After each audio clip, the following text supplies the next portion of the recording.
देश के तमाम एयरपोर्ट्स पर यात्रियों को इस तरह की परेशानियों का सामना क्यों करना पड़ रहा है?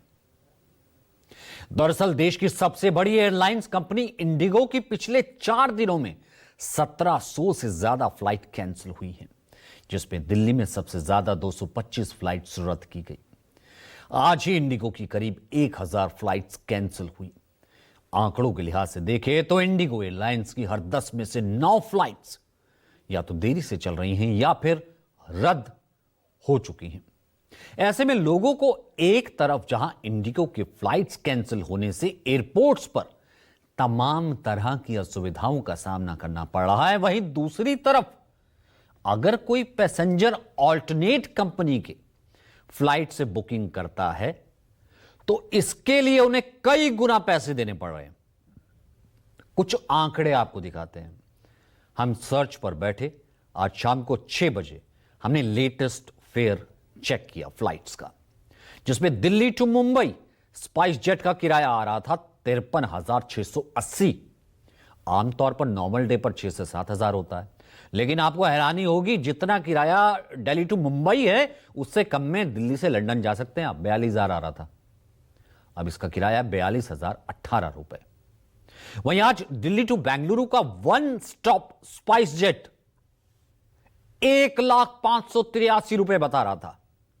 आमतौर पर 6 से 7 हजार रुपए में टिकट मिल जाती है, जबकि इससे कम और सर्च किया हमने 59,242 रुपए में दिल्ली से अमेरिका के वॉशिंगटन डीसी जा सकते हैं। मुंबई से पटना आज इंडिगो की फ्लाइट नहीं है। स्पाइस जेट का है जिसका किराया है 76,736, जो कि आमतौर पर 5 से 6 हजार रुपए की होती है। आपको जानकर हैरानी हो सकती है कि इससे कई गुना कम खर्चे में कोई व्यक्ति मुंबई से दुबई पहुंच जाएगा। उसका किराया 15,714। मुंबई एयरपोर्ट पर हमें एक ऐसे शख्स मिले जो दुबई से मुंबई पहुंचे और इन्हें पटना जाना था, लेकिन इस क्राइसिस में फ्लाइट का किराया सुन वो परेशान हो गए।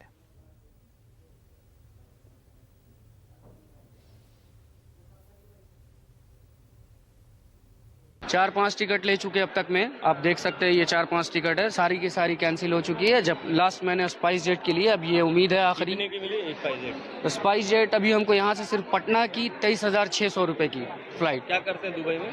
जॉब करते हैं जी। क्या नाम है आपका? मोहम्मद शब्बीर नाम है हमारा। फिर भाई तो जितना दुबई से आने में लगा उतना इधर ही लग जाएगा। उतना हम पूरा लंदन घूम लेते हैं सर। 1.5 से 2 लाख रुपए अब तक में इन्वेस्ट कर चुके हैं। 2 फ्लाइट बुक कर चुके हैं स्पाइस जेट की। कोई अर्जेंसी थी आपको घर? हाँ, मेरे मामा डेथ कर चुके हैं, उनके लिए जाना था। अब यह समस्या क्यों आई? दरअसल कुछ दिनों पहले नागरिक उड्डयन महानिदेशालय यानी कि डीजीसीए ने देश की विमान कंपनियों में काम करने वाले पायलट्स और क्रू मेंबर्स के हित में एक आदेश जारी किया था, नियम जारी किए थे, जिसके तहत डीजीसीए रूल्स बनाए गए थे कि 7 दिन काम करने के बाद लगातार 48 घंटे का रेस्ट जरूरी है। साप्ताहिक आराम देना अनिवार्य किया गया था। इसके अलावा नाइट शिफ्ट की टाइमिंग रात 12 बजे से सुबह 6 बजे तय की गई थी। पहले ये 9 से 5 थी। लगातार नाइट शिफ्ट पर रोक लगाई गई। नए नियम के मुताबिक लगातार 2 रातों से ज्यादा ड्यूटी नहीं हो सकती। लंबी उड़ानों के बाद रेस्ट जरूरी है, यह निर्देश दिया गया।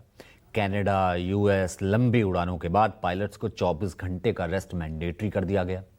फ्लाइट्स ड्यूटी पीरियड लिमिटेड किया गया। इसके मुताबिक प्री फ्लाइट और पोस्ट फ्लाइट में अतिरिक्त 1 घंटे से ज्यादा काम नहीं होगा। नाइट लैंडिंग पर लिमिट लगा दी गई। पहले पायलट 6 लैंडिंग करते थे, अब सिर्फ 2 की इजाजत दी गई। इसका असर यह हुआ कि पायलट और क्रू मेंबर्स की संख्या अचानक कम हो गई। सभी एयरपोर्ट्स पर फ्लाइट शेड्यूल बिगड़ गया। कई फ्लाइट या तो रद्द हो गई या फिर देरी से चलने लगी। अब इसका खमियाजा यात्रियों को उठाना पड़ा।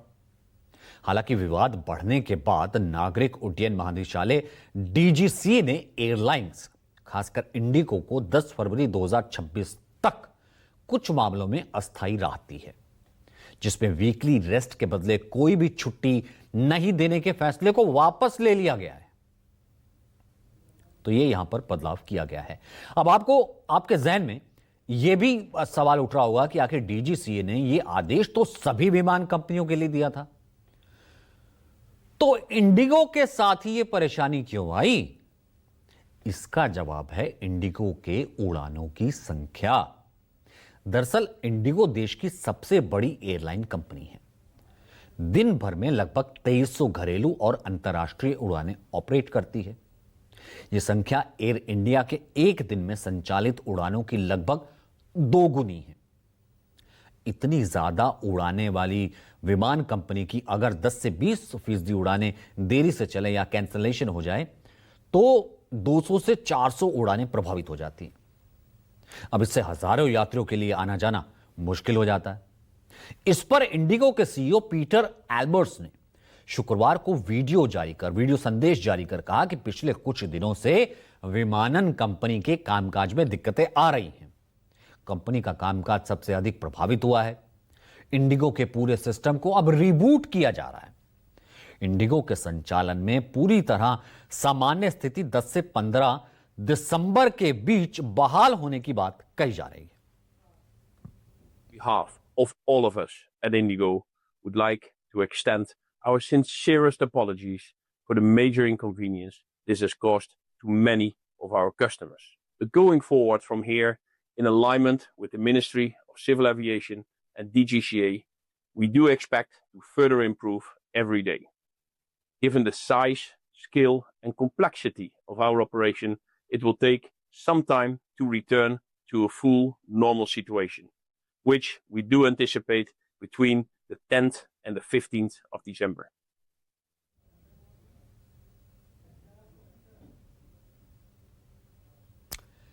माना जा रहा है कि इसके पीछे पूरी कहानी कॉस्ट कटिंग की है और इसी तरह के हालात के बाद पिछले कुछ सालों में देश की कई विमान कंपनियां या तो दिवालिया घोषित हो गई हैं या फिर कईयों ने अपनी उड़ानें बंद कर दी हैं।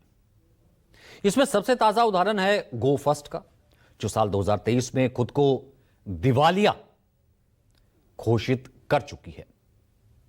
इसने अपने दिवालियेपन के प्रैट और व्हिटनी इंजनों की डिलीवरी में देरी को जिम्मेदार ठहरा दिया, जिसके परिणाम स्वरूप इसके बेड़े में शामिल आधे विमान ग्राउंडिंग हो गए।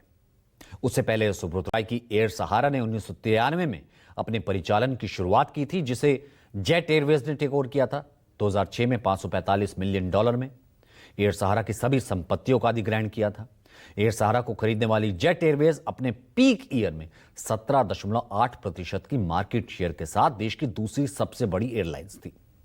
देश की सबसे पुरानी निजी एयरलाइंस ने अप्रैल 2019 में स्पाइस जेट और इंडिगो जैसे उभरते कम लागत वाले वाहकों के साथ कड़ी प्रतिस्पर्धा करने के बाद अपना परिचालन बंद कर दिया।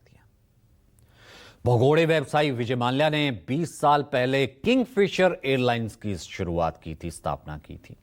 इसने 2005 में अपना परिचालन शुरू किया, लेकिन एयरलाइंस जब शुरू हुई उसके बाद एक बार घाटे में आई और घाटे से वो उबर ही नहीं पाई। यही हाल हुआ डेक्कन का भी। डेक्कन ने अधिग्रहण कर लिया। इस अधिग्रहण ने लगभग डेक्कन की भी कमर तोड़ दी। फिर चेन्नई बेस्ड पैरामाउंट एयरवेज 2005 में बिजनेस ट्रैवलर्स के लिए एयरलाइंस कैटरिंग के रूप में शुरू हुआ। दक्षिण पूर्वी रूट पर अपना ध्यान केंद्रित किया, लेकिन 170/190 फैमिली सीरीज एयरक्राफ्ट लेकर के आई। भारत की पहली एयरलाइंस बनी, बहुत बड़े जिसे कहते हैं कि बड़े स्केल पर लॉन्च हुई, लेकिन कर्ज इतना बढ़ गया 2010 में बंद कर दिया गया। इसके लॉन्च के 5 साल बाद इसने अपना बेड़ा खो दिया। ईस्ट वेस्ट एयरलाइंस 1992 में अपना परिचालन शुरू कर दिया। एयर ऑपरेटर परमिट एओपी प्राप्त करने वाली पहली निजी कंपनियों में से एक है। 37 वर्षों बाद संचालित होने वाली भारत की पहली राष्ट्रीय स्तर की निजी एयरलाइंस थी। त्रिवेंद्रम में मुख्यालय था। 1996 में लंबित ऋणों के कारण इसने अपना परिचालन बंद कर दिया। यानी कि यह भी कॉस्ट में, जिसे हम ये कह सकते हैं कि कर्जे में नीचे आ गई और बंद हो गई। जितनी एयरलाइंस के नाम अभी आपको बताए हैं, ये एक छोटी लिस्ट है, जबकि देश के ऐसे कई लिस्ट है जो कि आई और उसके बाद कर्ज के कारण से डूब गई। आगे बढ़ते हैं, जो कहेंगे सच कहेंगे कि दूसरे सेगमेंट की बात करते हैं।